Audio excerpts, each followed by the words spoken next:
Mobile Learning from a Game-Based Perspective, presented by Brenda Mensa, Kyle Egan, and Sean Ramirez. So what we're going to talk about today is exactly as the title says, mobile learning from a game-based perspective. Some of you may be familiar with it, some of you may not be.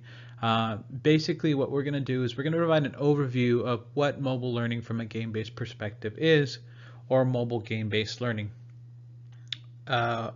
It's going to be a broad overview, going to introduce you to some of the concepts, why we'd want to do this, some of the benefits, and some resources for you guys to access to get in touch with mobile game-based learning. So as we go along, this webinar is pre-recorded, so you won't be able to ask questions, but what we'll do is we'll include our website at the end of the email, but we'll talk about that a little bit more, and about to get started. So before we get started, let's talk about some ground rules for today. It's really important that you follow these ground rules to get the most out of your learning and to be able to access it later on and make it a part of your everyday. So our first ground rule for today is have an open mind. So like we've talked about, you may or may not have been exposed to this. You may or may not have experience with this. So it may be something that is completely foreign to you, and that's okay. It can be scary. Starting anything in your classroom, whether it's kindergarten, 5th grade, 12th grade, college, or even in a corporate learning environment, starting anything new can be scary, and so it's just important to have an open mind, look at how this could benefit you, and go from there. So one of the things that we ask too is for you to ask questions. Like we said, this is pre-recorded, and you won't be able to necessarily raise your hand and ask questions there, but what we'll do is we'll include our website at the end, which will have contact information for us, and you can ask your questions through there. So for you to really obtain the understanding that you need to, you may need to ask additional questions, and we invite those. Another thing that we ask that you do is research it. So I'm here, I'm telling you about it, I'm saying that it's a good thing to do, it's something that is going to benefit you and going to benefit your students, but really it's important that you research it on your own. So don't just take everything that I'm saying for testimony and go out and do it on your own. That'd be awesome, but realistically what you want to do is you want to do your own research and say, is this right for me? Is this right for my classroom? The next thing you want to do is try it out. So once you've done your research, once you've asked your questions, try it out. Do a little small portion in class. Start out small. See how that works for you. See how the reactions are, and see what the retention is on those ideas that you're presenting through it. And if it works, then spread the word. Realistically, anything that's going to change is going to change because others have told you this works, and you take it and you use it. So it's the same going in reverse. So if you want this to work, if you want this to spread, then you need to spread the word. A lot of what the problems are today with gamification game-based learning and even gamification is kind of how I say this, it's a bit of the assumption of what it is and whether it has a place in the classroom or not. So really, to change minds, you have to take what you learn, spread it, and then hopefully it grows so that this is not something that is unusual to do.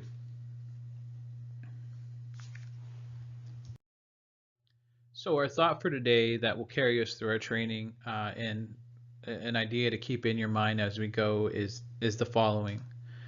Dreamers are mocked as impractical. The truth is they are the most practical, as their innovations lead to progress and a better way of life for all of us. And that's coming from Ravana Sharma. So really, dreaming and dreamers have had a negative connotation in not only the school environment, but the business environment. Dreamers are seen as somebody you don't want to be, somebody who just wastes a day and is not particularly useful to society as a whole. So realistically, you want to get away from that idea, because dreamers are what's made society what it is today. Somebody dreamt up, the telephone. Somebody dreamt up the internet. Somebody dreamt up, cellular service, and they pushed it forward. Obviously, you don't want to be a pure dreamer, but you want to, be a dreamer with some initiative, or be a dreamer who can get others to follow you and push forward your ideas. So the reason why I bring this up today and for our learning is that game-based learning is something that's not as widely used as it could be. Mobile game-based learning even more so. So dream, think about how can this propel your classroom, how can this propel your students to a higher level of learning, and how can this really work for you, and know that others might see you as impractical, but really it is your job to move it forward so that you are no longer the dreamer, and people understand that you are part of what made this progress possible. So what is mobile game-based learning? You may have heard of mobile learning, you may have heard of game-based learning, but what we're saying here is mobile game-based learning. So what is it? What does it entail? How do you implement it? What is it going to be, and how is it going to look to you? So that's going to be the question that we ask today. What is mobile game-based learning to you? Game-based. So what is game-based learning? Your first experience with game-based learning, you can probably all recall, and it was probably a traumatic experience for you. It's probably something that still scars you to this day. It is when you died of dysentery in the Oregon Trail. So for those of you that didn't have the chance to play it or don't quite remember what it was basically mobile game-based, probably one of the first mobile game-based, I should say game-based learning, not mobile, game-based learning that you may have experienced. So what it did was it kind of showed the student or you the pioneer experience in traveling through the Oregon Trail. So you had to do different things that kind of put you into that mentality of being a pioneer in those days. So it was a little bit of a historical lesson. Part of the things you had to do was make sure your family didn't die while you made your way across the Oregon Trail. Popular way of dying was dysentery. You also had to make sure you had enough food and had enough items to make it through, and so that was probably your first experience with game-based learning. So one thing that game-based learning is not is it's not a video game necessarily. So video games are part of the game-based learning, but it's really having more emphasis on the learning rather than just a fun playable experience. So all of you that are hoping for Mario game-based learning, you probably could develop some lessons surrounding a Mario-based game. It's going to be a little bit more of a stretch and a little bit more work to get there, though. So not quite game-based learning, more just a traditional video game. So one thing that's also confused with game-based learning is what's called gamification. So sometimes individuals use those two terms, game-based and gamification, interchangeably. It's not really the same thing, and we'll talk more about it later on, but here we have Mavis Beacon, and what Mavis Beacon was a computer program that taught individuals how to type. Part of that program was a racing game, so this is one of the newer versions, screenshots from one of the newer versions, and it's basically how fast you type is how fast your car goes. So kind of game-based, but more just adding gaming elements to a traditional learning lesson. So not quite game-based, but again, we're going to talk about the difference between game-based and gamification in more depth later on. So mobile is basically having the world in your hands, being able to go wherever it is, wherever you're at, it's there with you. So this is kind of an understanding of mobile in that you have this huge world that's available to you through through your little device. All our devices are basically tiny supercomputers, well, tiny, massive processing computers that we have at the palm of our hands. So mobile game-based learning is the integration of mobile and game-based learning. It is learning a concept or process through the playing of a mobile game. So pretty straightforward. We're saying that you have the game-based learning, which we're going to talk about more in depth of what that is, what the benefits are, and integrating that into a mobile aspect. So taking that learning process and making it go with the individual. So the first thing that we're going to ask is why mobile? So we're going to break down individually why mobile, why game-based learning, and then we're going to bring it all together and say why mobile game-based learning. So let's look at mobile first. So why mobile? As you can see from these pictures, you have this woman, she's in a cafe. You have this man, he's in looks like in the mountains, maybe a hike or something. You have this individual who looks like he's stolen a couple bicycles. He's probably texting somebody to try to unload them or something, but he's out in the street. You have this woman here in the office. She actually has 3 mobile devices in front of her. She has her laptop, she has her looks like an iPad or some sort of tablet, and she has her phone. You have this individual who's drinking a milkshake, it looks like, and she's on her mobile device. And you have this person who is out in the sun somewhere on their mobile device. And then you have this person in this nondescript area on his mobile device. So what does all this say? And it's saying that it's everywhere. So mobile is exactly as it says. It's everywhere and it's accessible at any time. So that's why mobile. And we'll talk more about it right now. So let's continue to answer the question of why mobile. So like what we said on the first slide there is it's ubiquitous. It's everywhere. That's why it's called mobile, because you can take it wherever you go and it's accessible to you wherever you're at. Like we saw in the previous pictures, we had somebody hiking in the mountains. We had somebody at a coffee shop. We had somebody, just out and about on a bench. It's really wherever you can take it. It's really only hindered by the battery life that you have on it, but then again, a lot of individuals have spare batteries, so it could be used pretty much anywhere depending on what the use is for. So comfortable and flexible, so those two kind of go hand in hand. The comfort is that it's something you use already. It's something that those students that are in your classroom have used. Either they have a phone already or they have ready access to a phone, and it's really something that they're used to playing with, used to using, and it's been a part of most people's lives at this point, school-age children's lives at this point, and it's flexible in that, meaning that they have access to it, they can use it anywhere, and really it's whatever you can do with it. And the next part of that, if it's portable. So not only, we said it over and over again, but really you want to look at that aspect of it. It's not tied down to a desk. It's not tied down to an individual's room. You could start your learning in the classroom and you can continue it in the lunchroom, continue it on the bus home, continue it at home, continue it at the park. Say you have a trip you're going on, you're in Disneyland and you're doing mobile game-based learning. I would hope you're not.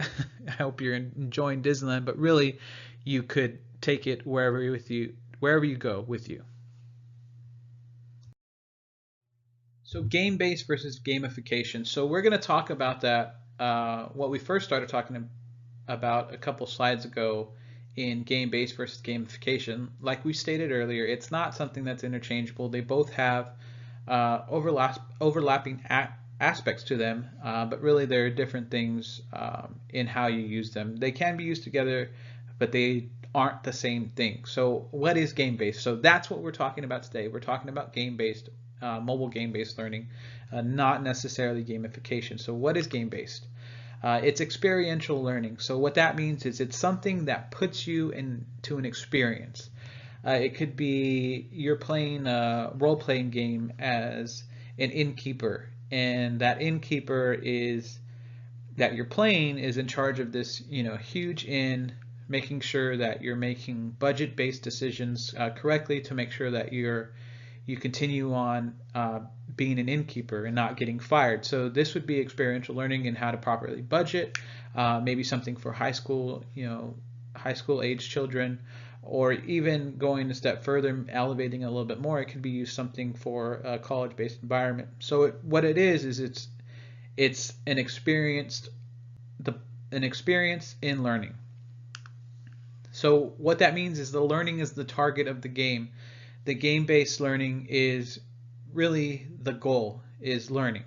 So the point of the game is to get you where you're immersed in the experience and get you to learning. So that's the target of the game. So how does that differ from gamification? So gamification is a little different in that it's not necessarily experiential learning.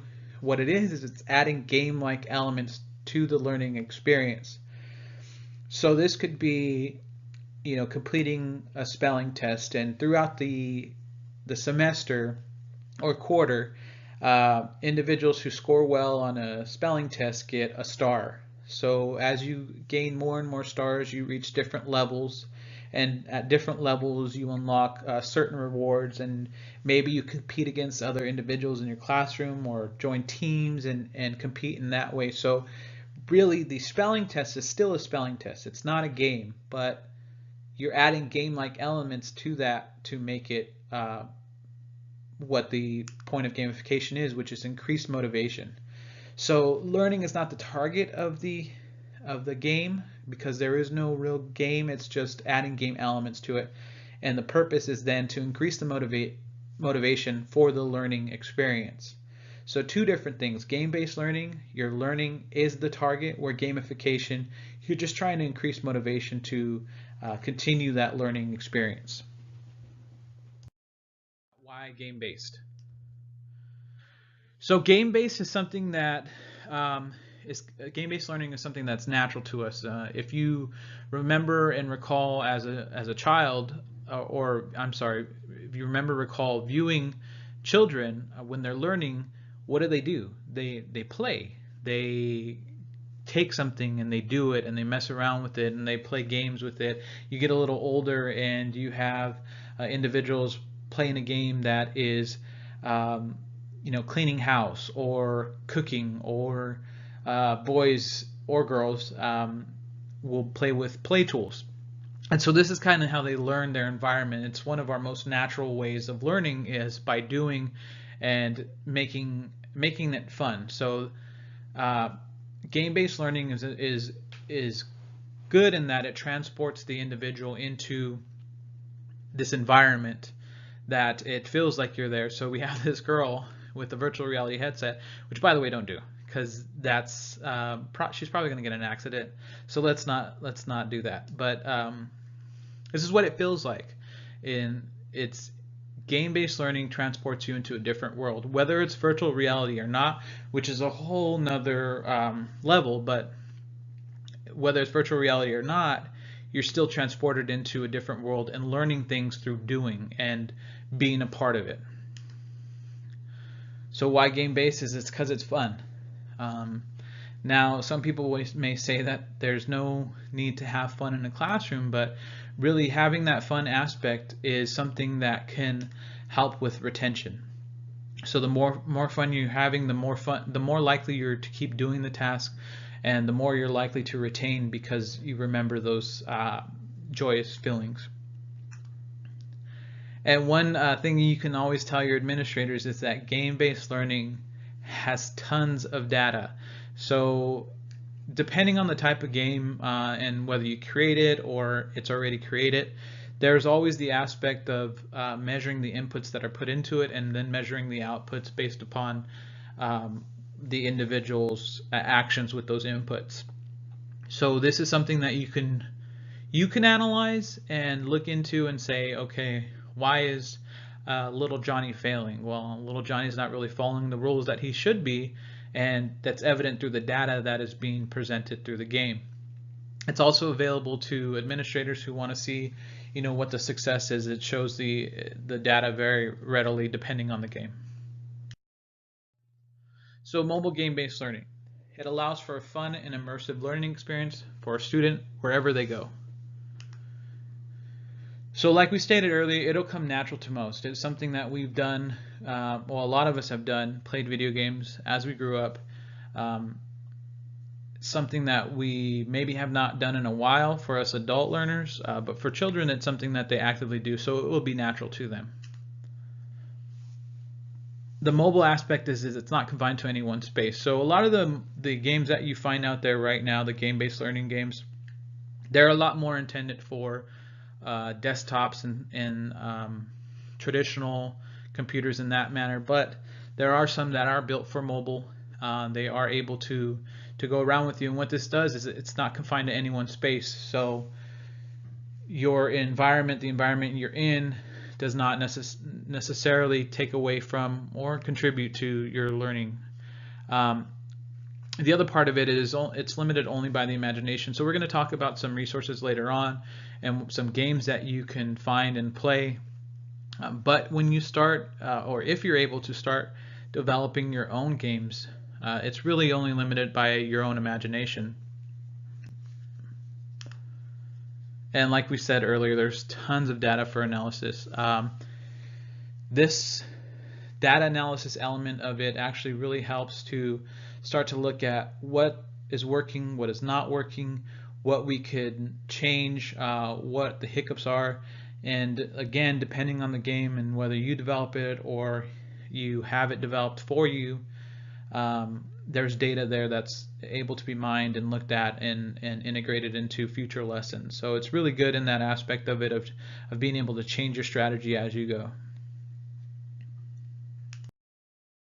So hopefully now you're pretty excited about mobile game-based learning. So we've talked about, what it is, what it entails, and why you might want to start to integrate this into your classroom. So hopefully at this point you're pretty excited about doing this, integrating this, and using this as an additional tool in your classroom. And so now your question is, where do I start? So where do you start? So the first thing is you want to use existing resources. There's stuff that it's already out there. Like we said, this is somewhat of a new concept, but there are early implementers that have been really starting to integrate more stuff and integrating comprehensive game-based learning. Some of this stuff is going to be mobile game-based learning. Some of it's not going to be. You just kind of have to go through it and see what works for you. So one of the first games that we talk about that we want to talk to you about is called the Radix Endeavor. And so what that is it's a game, or more specifically, it's a massively multiplayer online game. So it's got a little bit of a social aspect to it, or a lot of a social aspect to it, and it's made for high school STEM students. So what it is you're in this kind of fantasy land, and you're charged with solving the problems of the territory. So social problems, environmental problems. So it gives you learning through that. So this is a good learning tool to have your students play, and then take it back into the classroom and talk about how do certain strategies work for you, how do they not work for you, and start to talk about those experiences. So very experiential. Another thing is called the Lure of the Labyrinth, and this is a little bit more gamification, but it has a lot of game-based in it as well. Basically what it is it's a math-based puzzle game. So it helps you to integrate,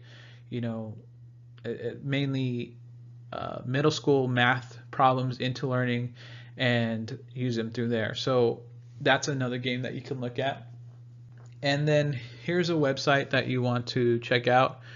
It's called Breakout EDU Digital. So this has a lot of games on there that have already been created and by the community.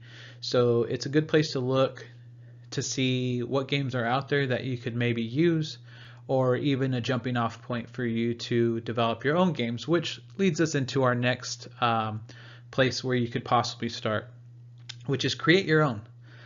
If you have that type of experience, I don't know how many do, but if you do have that type of experience in coding and doing that type of stuff, create your own game. Realistically, when you start getting into creating your own game, your imagination is the limit. So whatever you can think up, this is where dreaming really comes into play, is what can you dream up and how can you integrate that into your classroom and making it a fun experiential learning process. And it's exciting once you start doing this. This is something that's a little bit beyond my capabilities as of now, but it is something that I'm working on because I think it allows for so much more when you can create your own stuff. So the other thing that you might want to do is contract out. I know this is probably not the most practical way to go for most teachers.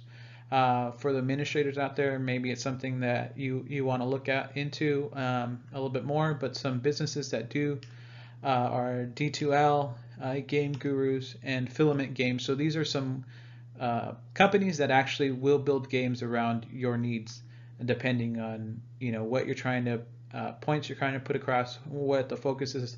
You can work with these individuals, with these companies, and start looking out. And there's a lot more out there. So these are just a couple. New ones are probably starting every day, but just look into them, find out, do your research.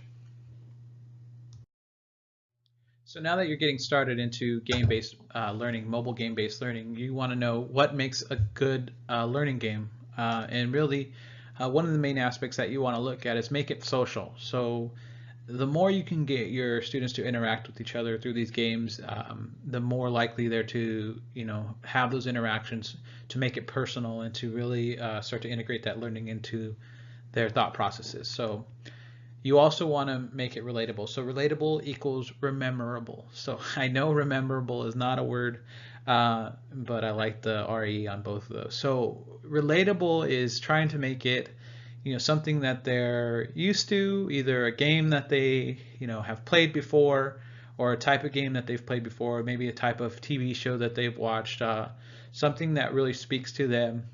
If you want to look at it creatively, think about what's big right now, and it's zombies and zombie TV shows and zombie games. And what if you made a game about helping prevent the spread of infectious diseases in a medical theory class or whatever, something different. Get creative and see how it relates to them and what you're trying to accomplish through it. So fun is your friend. Some teachers may say that fun has no place in my classroom, and all power to you. But realistically, fun is your friend, because the more fun you're having, the more you want to continue in what you're doing, and the more you want to, and the more you actually retain when you're having fun. So think back to Oregon Trail. So some of us may not have had fun during it, but I think most of us did, and to this day, a lot of us can remember that game. So once on the inside counts. So what this means is make sure that the game is really focused on the learning aspect of it. Make sure that it's teaching those lessons that you want it to teach, giving them the experiences that you can take back to the classroom and really start to delve into and talk about and start to dissect. So remember that you want it to be meaty. You want to be able to get and draw lessons from it. So not only is what on the inside counts, but don't forget the looks. So when able to integrate the aesthetic process as much as possible, because kids today have all these new game systems with all these fancy graphics, and that's not really the meat of what the game is about, but it does help. So don't if you're ever developing these games, try to make them as pretty as possible, because the aesthetic, the design really lends itself to that that game-based learning as well. and use gamification when able. So like we said, there's a clear distinction between game-based learning and gamification, but gamification, including reward systems, including all that, that helps too, and that can increase motivation. So just because we're talking about game-based learning today doesn't mean that you throw gamification out the window. So just think about all those things when you're making a learning game, because those are the things that make a good learning game.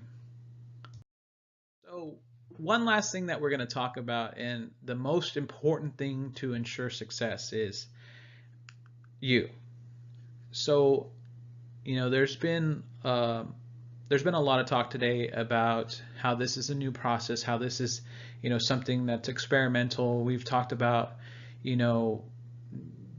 having an open mind. So with that, the most important thing about this is to go into it with an open mind. If you do choose to pursue it, go in with an open mind, and realistically, that's what's going to ensure your success. So if it's something that you don't think is going to work for you, then I would say still try it out. Just try to have an open mind, see where it takes you.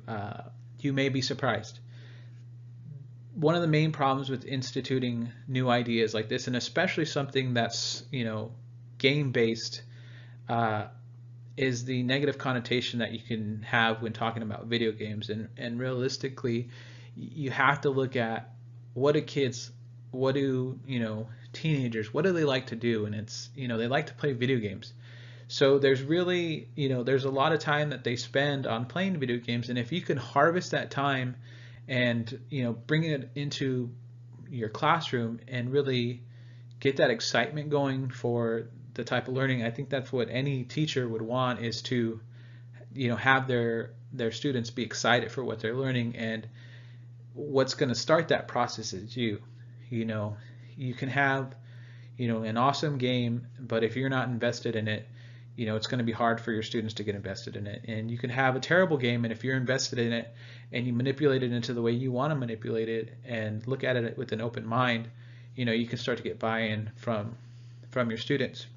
But part of this as well is your buy-in will lead to administration's buy-in. So administration might be a little harder to convince on this, but enough teachers come forward and say, this is something that we see that really works, something that we really feel can make a difference, and you start to change minds. So like we talked about earlier, it's about changing minds, changing habits, and really doing what's best for your classroom. And mobile game-based learning is an excellent start to the learning process. If you can develop comprehensive games to make those experiences memorable, and to carry lessons forward, and to carry your overall students forward and progress in their educational careers. So look into it and have an open mind. So that's it for today. I really appreciate you taking your time and listening to this webinar. Hopefully you're able to take some of the stuff that you learned today, start to do your own research, and start to integrate that into your classroom. Like we said at the end of this, we're going to have our website up, so you can go to our website and contact us if you have any questions about anything. We really feel like this is something that is the future, and we've talked about dreamers, and we talked about dreaming, and realistically, this is all this started out as somebody's dream, and hopefully we can carry it forward and make it a reality. So thank you guys for listening, and have a good day.